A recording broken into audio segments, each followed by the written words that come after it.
Hi everybody and welcome to world affairs. और आज जो हम टॉपिक डिस्कस करने जा रहे हैं वो राहुल गांधी से जुड़ा हुआ है। 2 साल का जेल टर्म जो है उनको सुनाया गया है सूरत कोर्ट के द्वारा। तो हम इस चीज को डिटेल में देखेंगे। डिफेमेशन के केस के खिलाफ क्या इन्होंने बोला था, किस चीज के लिए जेल टर्म हुआ है और आगे ये केस कितना ज्यादा जा सकता है और वापस ये चुनाव लड़ सकते हैं या नहीं, क्या प्रतिक्रिया आई है, इन सब को जानने की कोशिश करेंगे। वीडियो पसंद आए तो जुड़े रहिए और लाइक कमेंट सब्सक्राइब करके भी बने रहिए।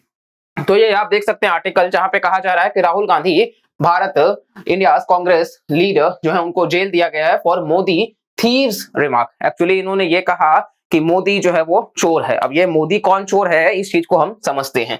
बेसिकली यहाँ पे टाइम्स ऑफ इंडिया का भी आर्टिकल आप देख सकते हैं डिफेमेशन के केस में, और क्या इनको डिस्क्वालीफाई किया जा सकता है लोकसभा से, हम यहाँ पे ये भी डिस्कस करेंगे। मुद्दा क्या है? मुद्दा आप देखोगे तो इलेक्शन एक रैली चल रही थी, 2019 का बात है, कर्नाटका में, और वहां पे उन्होंने एक भाषण दे दिया था इलेक्शन के दौरान कि why do all these thieves have Modi as their target किया था इस वीडियो में।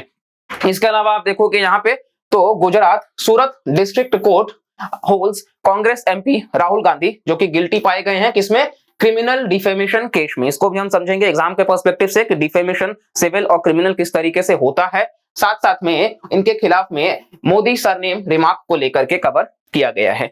इसके अलावा आप देखोगे तो नेक्स्ट आपको यह दिखाया जाएगा कि गांधी के केस में क्या हुआ है कि सूरत कोर्ट ने इनको डिक्लेयर कर दिया है गिल्टी, और 30 दिन के लिए फिलहाल क्या राहुल गांधी तुरंत जेल जाएंगे? तो ऐसा नहीं है। 30 दिन के लिए इनको रियायत दी गई है। ठीक है, तो ये 30 दिन का वक्त दिया गया है कि आप वापस से प्रूव कर सकते हो या फिर आप कहीं ना कहीं इसको चैलेंज कर सकते हो। आप कह सकते हो कि अपील की तरह उसको वक्त दिया गया है। इसके अलावा इसका मतलब यह है कि जो गांधी का डिस्क्वालिफिकेशन होगा वो 1 महीने के बाद होगा जब वो कन्विक्टेड पाए जाएंगे। ठीक है, तो कन्विक्शन के लिए कहीं ना कहीं रुका हुआ है। इसके अलावा आप देखोगे तो इनको सेक्शन 500 जो है आईपीसी का सेक्शन 499 और सेक्शन 500 है, इनके तहत ही इनके ऊपर चार्ज किया गया है। तो यह डिफेमेशन से जुड़ा हुआ है। डिफेमेशन का मतलब क्या होता है? मानहानि।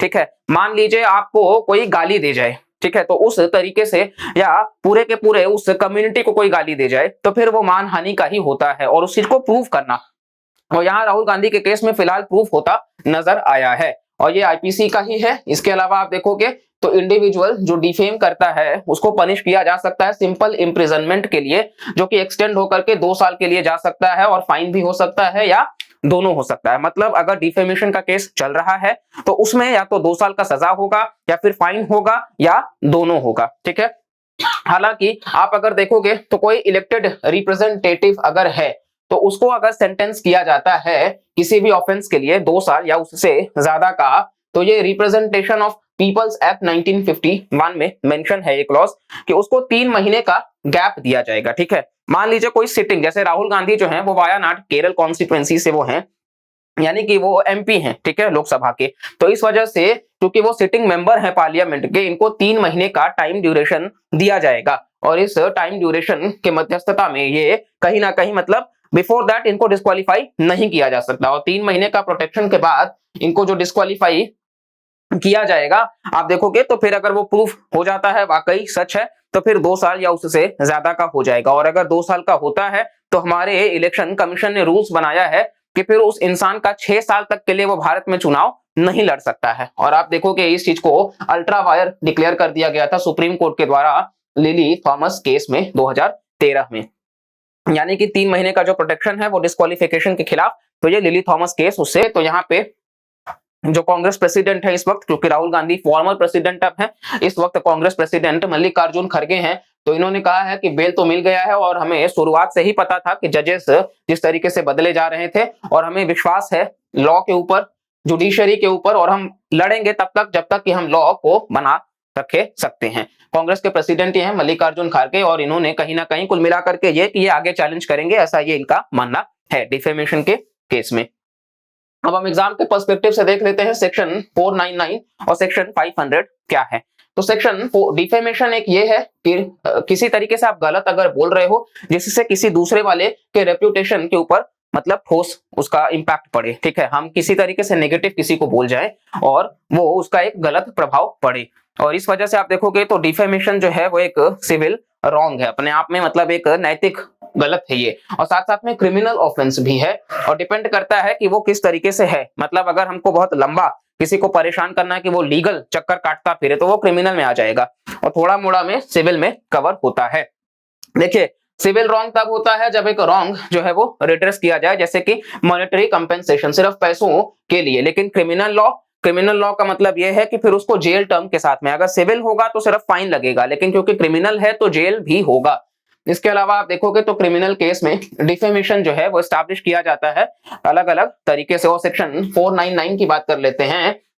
तो यहाँ पे क्रिमिनल डिफेमेशन की बात करी गई है और उसके पनिशमेंट की।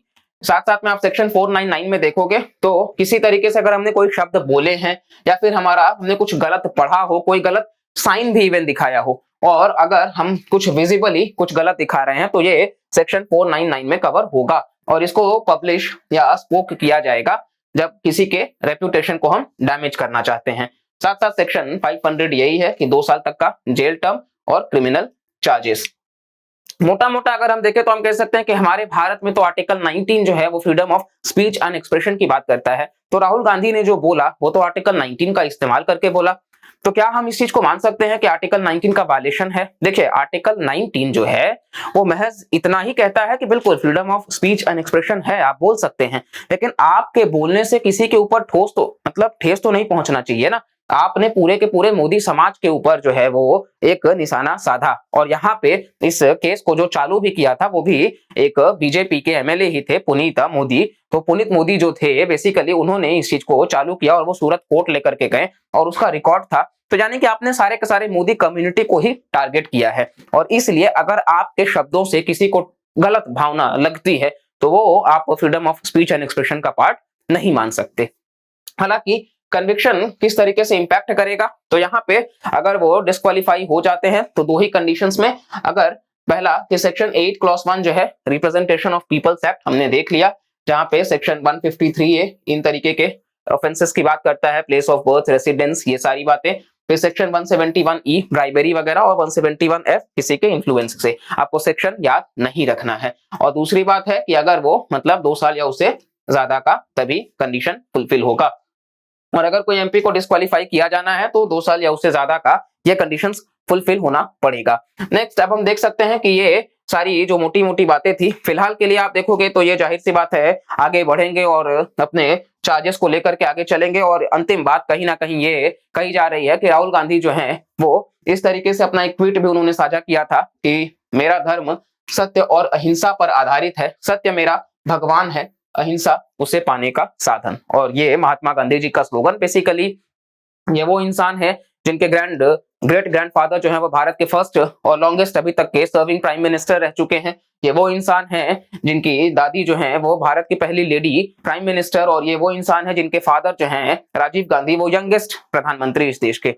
तो कहीं ना कहीं वो जो एक डायनेस्टी सी चली आई है उस चीज को इन्होंने नॉन वायलेंस और बाकी चीजों से रिलेट किया है। खैर यहाँ पे जो भी बातें हैं फर्दर जो भी अपडेट्स होगा हम आप तक जरूर लेकर के आएंगे। उम्मीद करते हैं इस वीडियो से आपको जानने को कुछ मिला होगा और किसी भी पॉलिटिकल बायसनेस को दूर रख करके आप इस वीडियो को अच्छे से समझ पाए होंगे और हम अपने मकसद में भी कामयाब हुए होंगे। बाकी जो भी यहाँ पढ़ने का भी रिलेटेड था वो भी हमने आपसे साझा कर दिया है, आप उसको देख सकते हो। डिफेमेशन कैसे सवाल बन सकते हैं, देखिए यही चीज क्या होता है कि जैसे अभी डोनाल्ड ट्रंप के ऊपर भी अरेस्ट का चल रहा है, हम उस पर भी एक डिटेल्ड वीडियो लाएंगे, आप वेट करिए, चैनल को सब्सक्राइब करके रखिए, आपको वो वीडियो भी बहुत डिटेल में मिलेगा। तो वहां पे जब भी होता है तो उधर के लीडर्स अगर अरेस्ट होंगे तो क्या वो डिफेम होते हैं, मतलब उनके ऊपर क्या वो चुनाव लड़ सकते हैं या नहीं, जैसे हमारे यहाँ अगर हो गए हैं तो ये तो नहीं लड़ सकते हैं। तो वहां पे कैसा चलता है इन सब चीजों को भी हम देखेंगे।